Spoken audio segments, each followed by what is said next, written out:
ఏంటయ్యా సాంబయ్య, ఏంటి వేళ పేపర్లో విశేషాలు? మామూలే, దొంగతనాలు, దోపిడీ, మర్డర్లు, మానభంగాలు, కుంభకోణాలు, గూడు పుటానీలు. చదువు. నమస్తే సార్. నేను కళ్ళద్దాలు తెచ్చుకోలేదు లేవయ్యా. ఏటయ్యా కృష్ణమూర్తి, ఏటక్క అవుతావు? మండల ఆఫీసు నుంచి జనరల్ బాడీ మీటింగ్ ఉందంట, రమ్మని నోటీస్ పంపించారు. అబ్బాయి, నేను ఎప్పటి నుంచో అడుగుదాం అనుకుంటున్నాను. మండలం మీటింగ్లో కూర్చొని మీ ఎంపీటీసీలు అంతా ఏం మాట్లాడుకుంటారో? మండలం విషయాలు తప్పించి మిగతావన్నీ మాట్లాడుకుంటాం.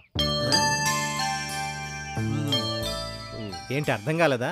అక్కడ తిట్టుకోవడం కొట్టుకోవడం తప్పించి మాట్లాడుకోవడానికి ఏం ఉండదు.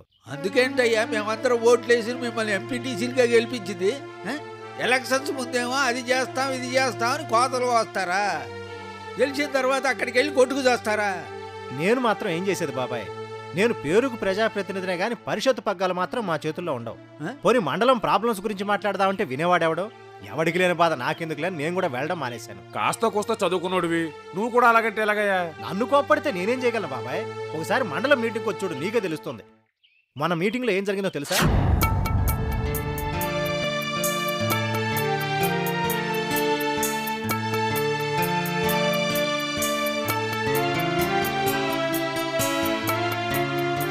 ఎండిఓ గారు సార్, సమావేశం ప్రారంభిద్దాం.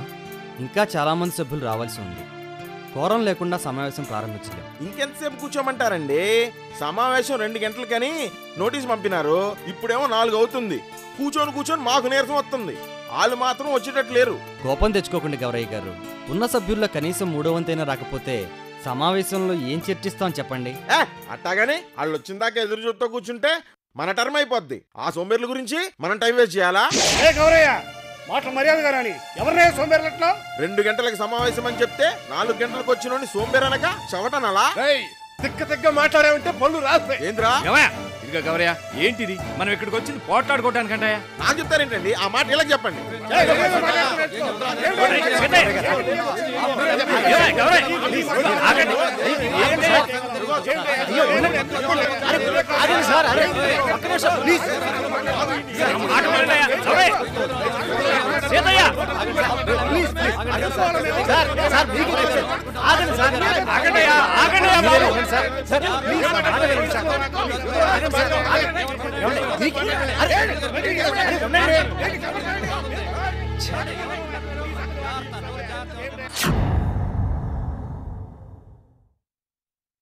అయ్యేం మీటింగులయ్యా?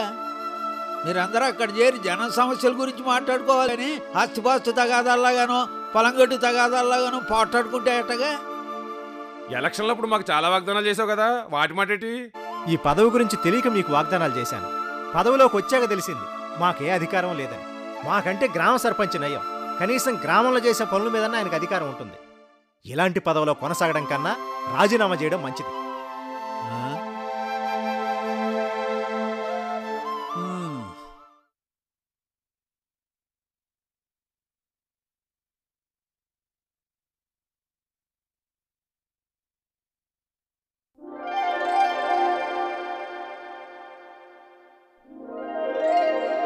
గుర్తుపట్టు చూద్దాం. సీతాపురం మండలం ఎంపీటీసీ ప్రభావతి గారు. ఛా, కనిపెట్టేశావా? అంత ఈజీగా ఎలా కనుక్కున్నావు వదినా?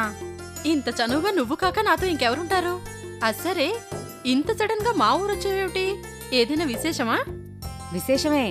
అవును, ఇంతకీ అన్నయ్య ఎక్కడా? నీ వెనక. ఎలా ఉన్నావు అన్నయ్య? నేను బాగానే ఉన్నాను గాని నువ్వేమిటి ఎంపీటీసీ అయ్యాక పుట్టింటినే మర్చిపోయావు?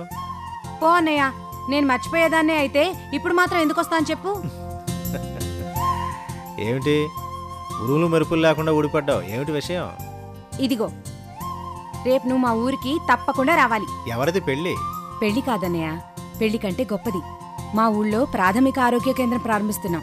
నువ్వు తప్పకుండా రావాలయ్యా. ఆరోగ్య కేంద్రం ఓపెనింగ్కి కార్డులు కొట్టించారా? అయినా నువ్వు ఎంపీటీసీవే కదా, నీకు ఆరోగ్య కేంద్రానికి సంబంధం ఏమిటి? అదేంటన్నయ్య, ఏమీ తెలియనట్టు అడుగుతున్నావు? వాటి పనితీరు చూడాల్సింది మన ఎంపీటీసీలే కదా. మొన్న మా మండల సమావేశంలో చర్చించి ఆరోగ్య కేంద్రాన్ని బాగు చేయించాలని నిర్ణయించాం. వెంటనే అధికారులతో మాట్లాడి ఈ ప్రోగ్రాం పెట్టుకున్నాం. అలాగా, సర్లే. ఇదంతా నువ్వే చేసావా? ఆలోచన నాకొచ్చింది. మా ప్రెసిడెంట్ గారితోనూ మిగిలిన ఎంపీటీసీలతోనూ చర్చించి అందరం కలిసి చేశాం. చాలా చిత్రంగా ఉందే. నేను ఈ మండలం ఎంపీటీసీనే, పైగా మగాణ్ణి. నేనే ఏమీ చేయలేక చేతులు ముడుచుకుని కూర్చుంటే ఒక ఆడపిల్లవై ఉండి ఇదంతా నువ్వెలా చేశావే? పని చెయ్యాలని నిర్ణయించుకోవాలే కాని ఆడైతే ఏంటి మగైతే ఏంటి? మనల్ని నమ్మి ఇంతమంది ఓట్లేసి గెలిపించారు. వాళ్ళ నమ్మకాన్ని జీవితాంతం కాపాడుకోవాలంటే నిజాయితీగా పనిచేయాలి కదా. గెలిచిన కొత్తలో నేను అలాగే అనుకునేవాడిని. బాగా పనిచెయ్యాలి, ప్రజల అభిమానం పొందాలి అని. అసలు ఎంపీటీసీలకి ఏం అధికారాలున్నాయని పనిచేయడానికి? అదేంటన్నయ్య అలా అంటావు? పని చేయాలనుకుంటే మన ఎంపీటీసీలకున్న అధికారాలు ఇంకెవరికున్నాయి చెప్పు? మొత్తం మండల అభివృద్ధి అంతా మన చేతుల్లోనే ఉంది. నీకు తెలియకపోతే ఊరుకో ప్రభా, మన చేతుల్లో ఏమీ ఉండదు. ఏదో జనం ఓటేసి గెలిపించారు కాబట్టి సమావేశమని నోటీసు పంపిస్తే వెళ్లడం, సంతకం పెట్టి రావడం, అంతకుమించి చేయడానికి ఏమీ లేదు. నువ్వు ఒక్కడివే ఇలా అనుకుంటున్నావా? మీ ఎంపీటీసీలు అందరూ ఇలాగే అనుకుంటున్నారా? మా మండలంలోనే కాదు, ఏ మండలంలో ఎంపీటీసీలైనా అదే అనుకుంటున్నారు. సరే, రేపు మీ ఎంపీటీసీలందర్నీ మా ఊరు రమ్మని నేనే వెళ్ళి పిలుస్తాను. అక్కడ మేం చేస్తున్న పనులు మీరే చూద్దురుగాని. ఏమిటి చూసేది? నువ్వేమైనా ఎమ్మెల్యేవా, ఎంపీవా బొట్టెట్టి పిలవగానే రావడానికి? అరే, మా మండలంలో మీటింగ్ అంటేనే ఒక్కడో రాడు, ఇక మీ మీటింగ్కి వస్తారా? వస్తారో రారో వాళ్ళిష్టం అన్నయ్య. నా ప్రయత్నం నేను చేస్తాను, నువ్వు మాత్రం తప్పకుండా రావాలి. మరి నేను వస్తాను. ఎక్కడికి వెళ్ళేది? భోజనం చేసి వెళ్తావు గాని. లేదు వదినా, ఇంకా చాలా మందిని పిలవాలి. మరి నేను ఉంటాను. ఏమనుకున్నాను, భలే తమాషాగా మాట్లాడతావయ్యా నువ్వు. ఏమా ప్రభావతి, మీ అన్న చమత్కారే. మా చెల్లి కంటే కాదులేండి. నేను చెప్పినా వినకుండా మా వాళ్ళని పిలిచావు, చూసావో ఒక్కడూ రాలేదు.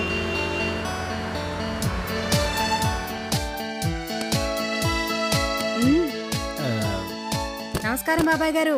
నమస్కారం అమ్మా. బాబాయ్ బాగున్నారా రాఘవయ్య గారు? బాగున్నానండి, మీరెలా ఉన్నారు? బానే ఉన్నా, రండి. పిలవగానే వచ్చినందుకు చాలా థ్యాంక్స్ అండి. నువ్వింత ఆప్యాయంగా పిలిచినప్పుడు రాకుండా ఎలా ఉంటానమ్మా? పైగా నువ్వేవేవో అభివృద్ధి పనులు చేస్తున్నావని చెప్పావు. అవి విన్న దగ్గర నుంచి ఎప్పుడెప్పుడు వచ్చి చూద్దామని నిద్ర పట్టలేదు అనుకో. ఏంటయ్యా కృష్ణమూర్తి, ఒక్కడే వచ్చావు? నా దగ్గరికి వచ్చి ఇద్దరం కలిసి వచ్చి ఉండేవాళ్ళంగా.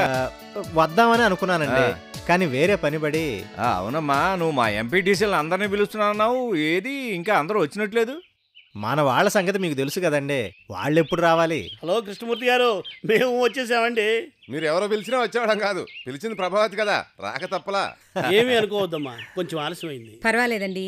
అదేమిటయ్యా, మీరు రావడమే సంతోషం. పదండి మామయ్య గారు. మామయ్య గారా? నువ్వు ఎంపీటీసీవి కాదే, త్వరలో ఎమ్మెల్యేవని ఆశ్చర్యపోనక్కర్లా. రండి. ఇదండి మా ప్రాథమిక ఆరోగ్య కేంద్రం. ఏదో సూపర్ స్పెషాలిటీస్ ఆసుపత్రిలా లేకపోయినా మినిమం ట్రీట్మెంట్కి ఏ లోటు లేదు.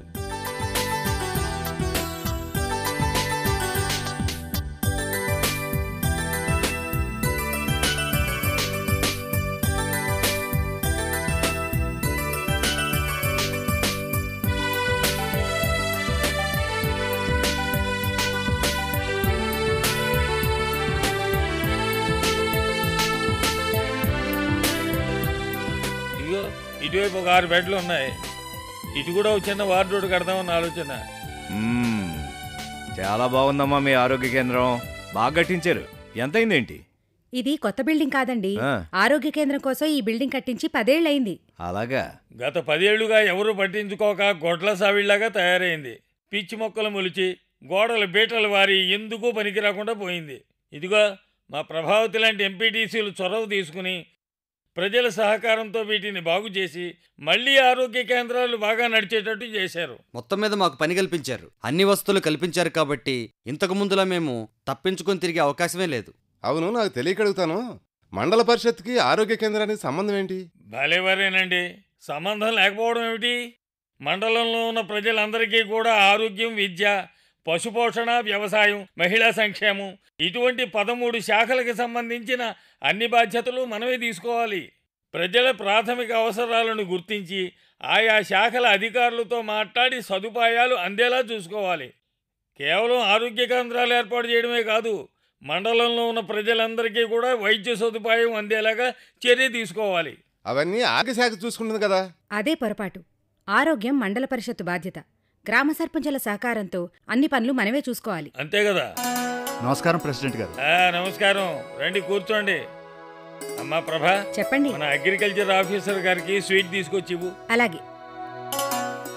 ఏవో గారు, ఈ నెలలో 4 గ్రామాల్లోనూ వచ్చే నెలలో మరొక 6 గ్రామాల్లోనూ రైతు సదస్సులు జరపాలి.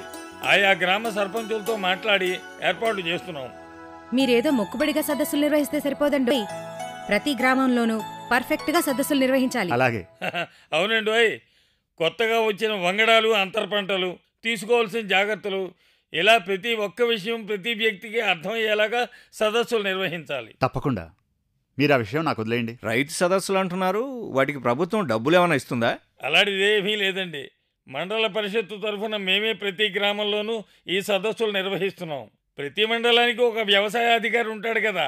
పైగా దీనికి ఖర్చే ఉంటుంది, మైకు మంచినీళ్ళు తప్ప. ఏమిటో మీ మండలం అన్నీ కొత్తగా ఉన్నాయండి. ఎంపీటీసీలు ఇన్ని పనులు చేయొచ్చన్న సంగతే మాకు తెలియదు. అవును, వైద్యం ఎంత ముఖ్యమో విద్య కూడా అంతే ముఖ్యం కదా. ఇంతకీ మీ ఊళ్ళో స్కూల్ ఉందా? నాతో రండి.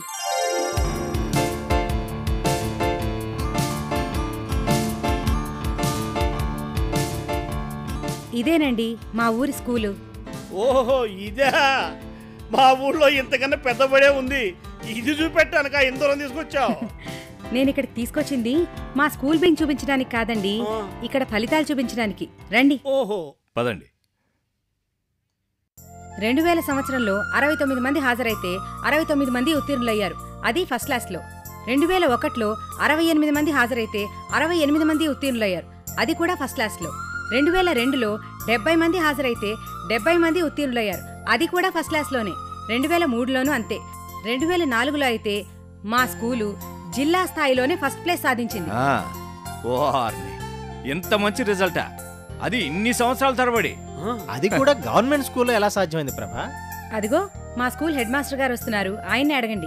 నమస్కారం అండి. ఈయన రాఘవయ్య గారని రామాపురం ప్రెసిడెంట్. నమస్కారం అండి. ఇప్పుడే మీ స్కూల్ ఫలితాలు చూసాం.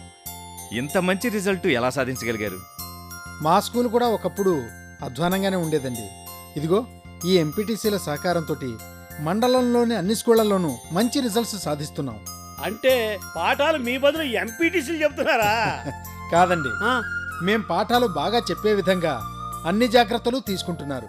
పిల్లలు హాయిగా చదువుకోవడానికి కావలసిన అన్ని సౌకర్యాలు కల్పిస్తున్నారు.